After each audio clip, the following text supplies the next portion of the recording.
Hello, my name is Burke Hedges, author of the best-selling book, The Parable of the Pipeline.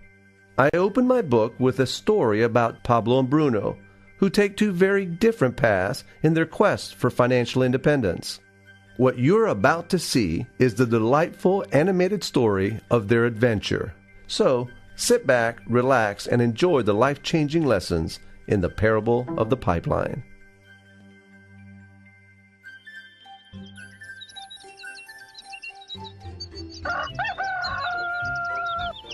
Far away, in a small village, near a beautiful valley, lived two friends, Pablo and Bruno. They were both young and dreamed of a better life for themselves. They'd often discuss their dreams about how they would become the most successful men in the village. They weren't afraid of hard work, and they searched for opportunities to help realize their goals and achieve their dreams. One day, an opportunity presented itself.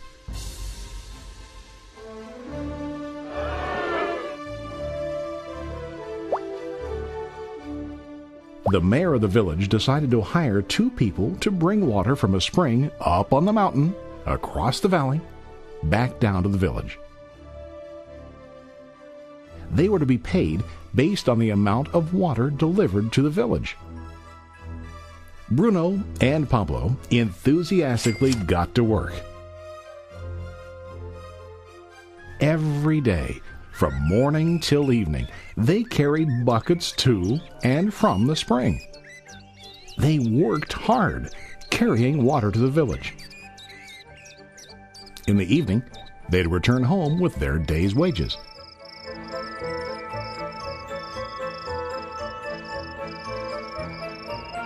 Bruno was satisfied with his work and the money he earned.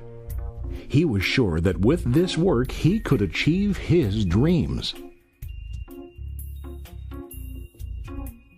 Bruno thought that to increase his wages he could use bigger buckets to bring more water each trip.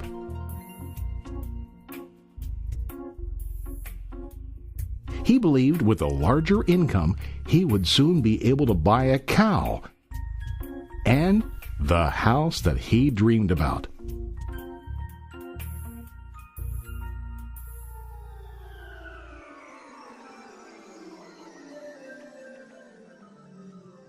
Now Pablo was not satisfied. At the end of the day, his back and hands ached, and he was exhausted. He was looking for an easier way to earn more. One day an idea occurred to Pablo. He imagined building a pipeline to deliver the water from the mountain spring to the village. With this pipeline, he could get more water to the village without carrying buckets back and forth from the spring to the village. Soon, he got very excited about his idea and began to plan.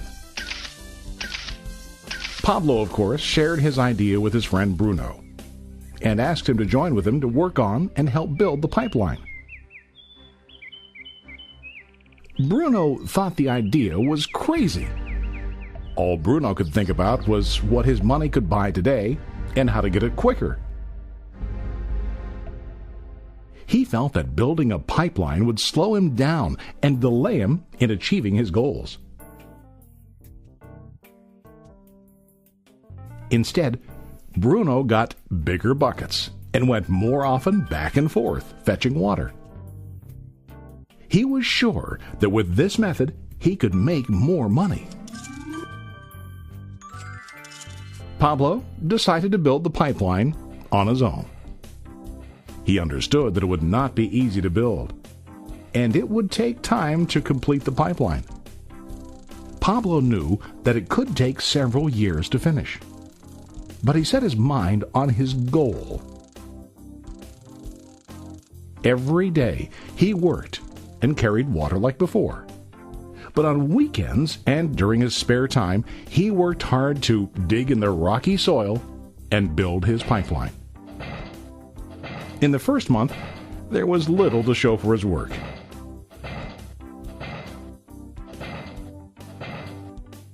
Bruno and the villagers laughed and teased him. They called him Pablo the Pipeline Man. During this time, Bruno's income doubled. He already bought a cow and a bigger house. His lifestyle changed. He now spent time after work in the bar, enjoying his hard-earned wages from delivering water.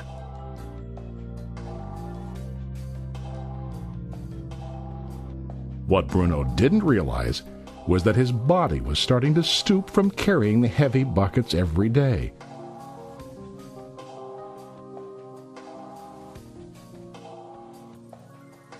His face looked worn and his body tired. Soon, he began to carry less and less water due to the wear and tear on his body.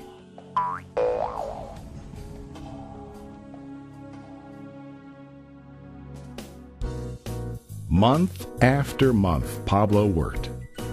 Soon a year passed, and then a second year. Finally, Pablo finished his pipeline. He now used his pipeline to deliver water to the village instead of carrying buckets.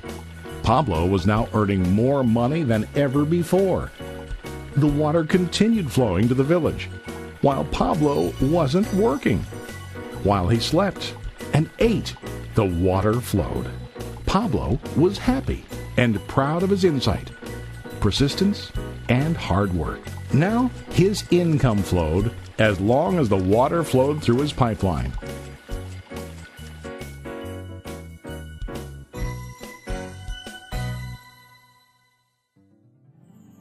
The story of Bruno and Pablo is a reflection of life. Their jobs symbolize what most people do to earn money. Bruno gets his money using buckets. He goes back and forth, carrying his buckets from the spring to the village in exchange for money. To increase his income, he either has to go more frequently to the spring or to use larger buckets.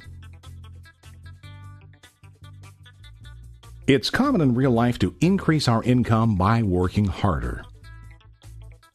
For example, working overtime or getting a second job. We also increase the size of our buckets by accepting a higher paying position, which often includes spending more time on the job. Most of us exchange time for money like Bruno. We know that every person has only 24 hours in the day and that it's not possible to use all our time to work. The most difficult time comes when we can no longer exchange time for money due to age, health, or other reasons. Then, our income stops.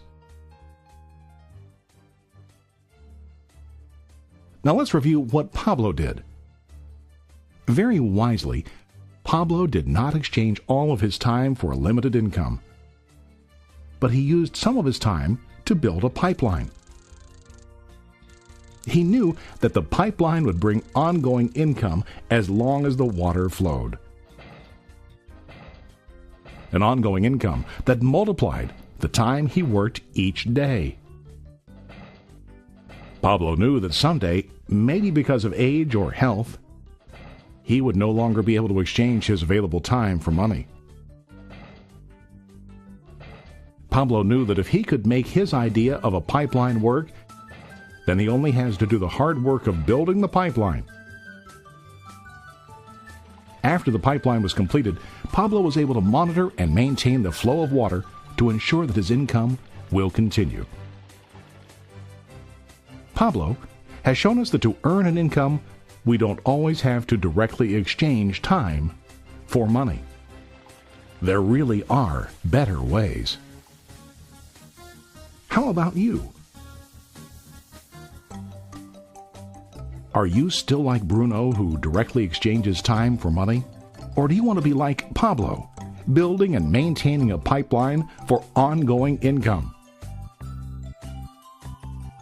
If you are